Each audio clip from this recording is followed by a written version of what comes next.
नमस्कार। आज मौजूद है डॉक्टर सत्येंद्र सिंह के पास, जो इंडियन मेडिकल एसोसिएशन बरेली इकाई के तेज तर्रार अध्यक्ष भी रहे हैं। आपके कार्यकाल में काफी उन्नति की थी इंडियन मेडिकल एसोसिएशन बरेली ने, अर्थात आईएमए ने।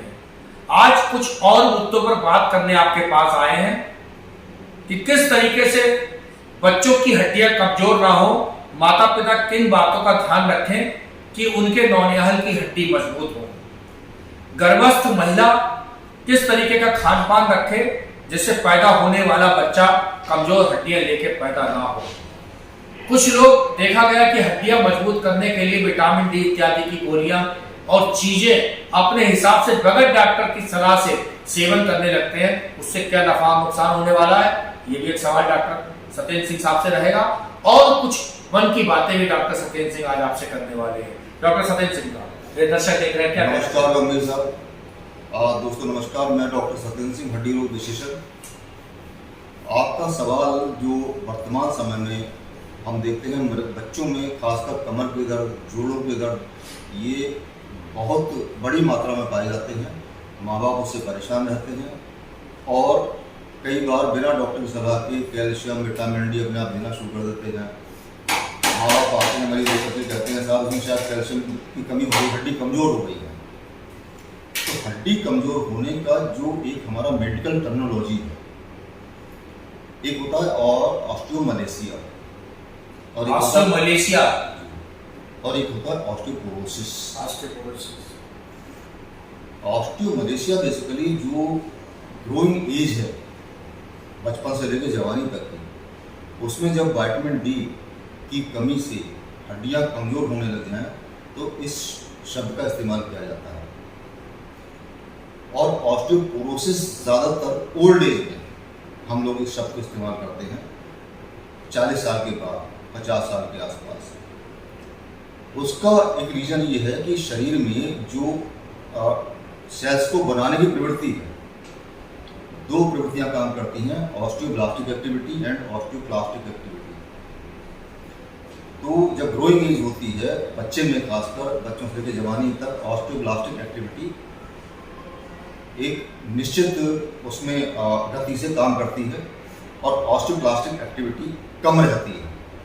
उम्र बढ़ने के साथ में ऑस्टियोक्लास्टिक एक्टिविटी तो उतनी ही बनी रहती है, यानी तोड़ने की जो गति है वो तो उतनी बनी है, लेकिन जोड़ने की गति कम हो जाती है, बनाने की गति कम हो जाती है। तो उसके हिसाब से इन शब्दों को मतलब एक तरह से इस्तेमाल किया जाता है ऑस्टियोमलेशिया। तो हम बच्चों की बात कर रहे हैं तो उनमें हम अगर विटामिन डी, कैल्शियम की कमी की बात करेंगे, दर्द की बात करेंगे, हड्डी में, खासकर कमर में आजकल बच्चों में या शोल्डर में बड़ा पेन पाया जाता है। और छोटे बच्चों में अगर इसकी विटामिन डी, कैल्शियम की कमी हो, बच्चों को जल्दी चबाएं तो बच्चों में पैर टेढ़े होने लगते हैं। माँ बाप ज़्यादातर बच्चे को जल्दी चलाने के लिए वॉकर का इस्तेमाल करते हैं, उसमें बच्चे में गोल पैर करके बैठता है, उससे भी पैर टेढ़े होते हैं, तो उसका इस्तेमाल नहीं करना चाहिए। अगर आपके बच्चे में हाथ पैर टेढ़े हो रहे हैं या फिर उसमें कमर में, घुटनों में, जोड़ों में, पैरों में दर्द हो रहा है, कुछ ग्रोइंग पेन्स होते हैं, यानी बच्चे की एकदम लंबाई बढ़ना शुरू हुई तो उसके तिल्लियों में दर्द होने लगा, ऐसा बहुत मरीजों में देखा जाता है बच्चों में। तो ऐसे में अपने हिसाब से इलाज ना करें, आप एक्सपर्ट डॉक्टर से मिलें और बिना जांच किए कोई दवा शुरू ना करें, क्योंकि शरीर में पोषक तत्वों का एक निश्चित अनुपात होता है। शरीर में नमक से लेकर के कैल्शियम तक, विटामिन डी तक और छोटे छोटे कई मिनरल होते हैं, उन सबका एक समानुपात होता है ज़रूरत के हिसाब से। वो उससे ज़्यादा भी नहीं होना चाहिए, कम भी नहीं होना चाहिए। तो मेरी सलाह ये है कि आपका जो गर्भावस्था है वहाँ से लेकर के और 18 साल की उम्र तक जब बच्चे का डेवलपमेंट हो रहा है, पूरे कार्यकाल में एक निश्चित अनुपात में पोषक तत्वों का ग्रहण करना बहुत आवश्यक है। गर्भावस्था में बात कर लें इसकी, बच्चे में जो भी आता है वो माँ के रक्त से आता है। अगर माता के रक्त में पोषक तत्वों की कमी होगी तो बच्चा भी निश्चित रूप से उन तत्वों से वंचित रहेगा और उसका जो स्वस्थ शरीर है, बच्चे का वजन करीब 3-3.5 किलो होना चाहिए 9 महीने के स्वस्थ बच्चे का, जो नॉर्मल समय पे डिलीवरी होती है। बहुत से बच्चे हम देखते हैं जब डिलीवरी होती है तो वो लो वेट होते हैं, तो उसका कारण माता के शरीर में पोषक तत्वों की कमी है। तो माता को हरी सब्जियां, दूध, दही, दाल, रोटी, प्रोटीन प्रचुर मात्रा में लेना चाहिए। शाकाहारी भोजन सबसे अच्छा माना गया है, इसलिए माना गया है कि ये बहुत तेज़ी से जल्दी से पच जाता है। मांसाहारी भोजन भी अच्छा है, लेकिन मांसाहारी भोजन को पचाने में शरीर को बहुत ऊर्जा लगानी पड़ती है और उसके पोषक तत्वों का इतनी जल्दी से शरीर में एक तरह से ग्रहण नहीं हो पाता। ज़्यादातर तत्व जो है आपके नष्ट हो जाते हैं या निकल जाते हैं बाहर, डिफिकेशन में, मूत्र में, मल में।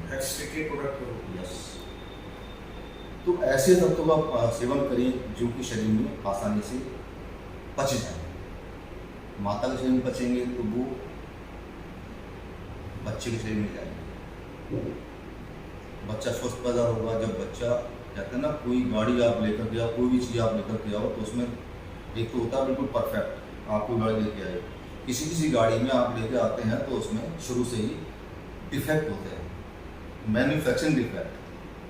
तो जिस बच्चे में जन्मजात विकृति, हाँ, जिस बच्चे में पोषक तत्वों की कमी होगी वो जन्मजात विकृति लेकर के पैदा होगा, और जो जन्म से डिफेक्टिव होगा उसको ठीक करने में दिक्कत है। और कुछ मेरे दर्शकों से कहना चाहेंगे, और दर्शक देख रहे हैं, सुन रहे हैं आपके डॉक्टर साहब, कुछ पैगाम देना चाहेंगे? खान पान कैसा रखें, नियमित, रोजाना करीब से व्यक्ति भी खा सके जिससे हड्डियाँ मजबूत बनी रहे? जी सर, आमतौर से मरीज आता है तो कहता है इसमें विटामिन डी या कैल्शियम कमी हो गई है।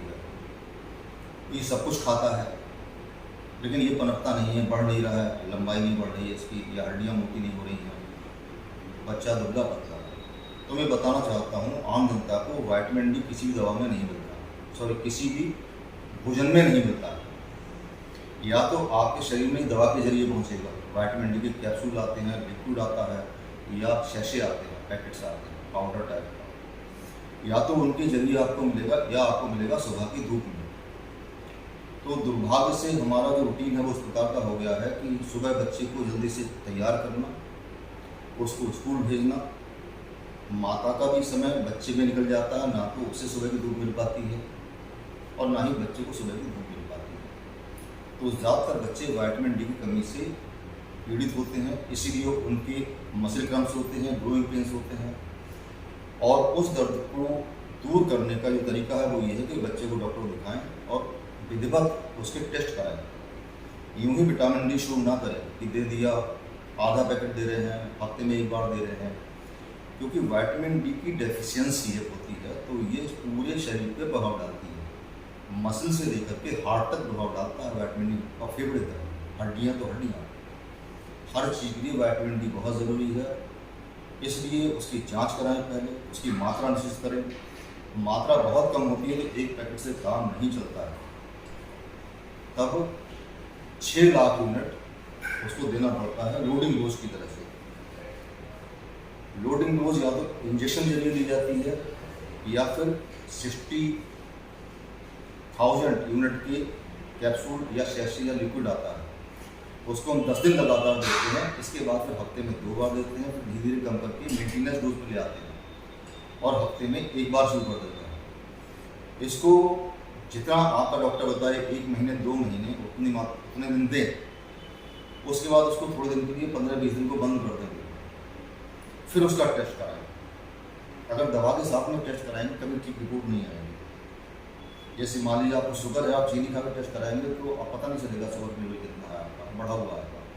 इसी प्रकार से दवा आप खा रहे हैं तो आपने बीच में जांच करा ली, उसका कोई औचित्य नहीं है।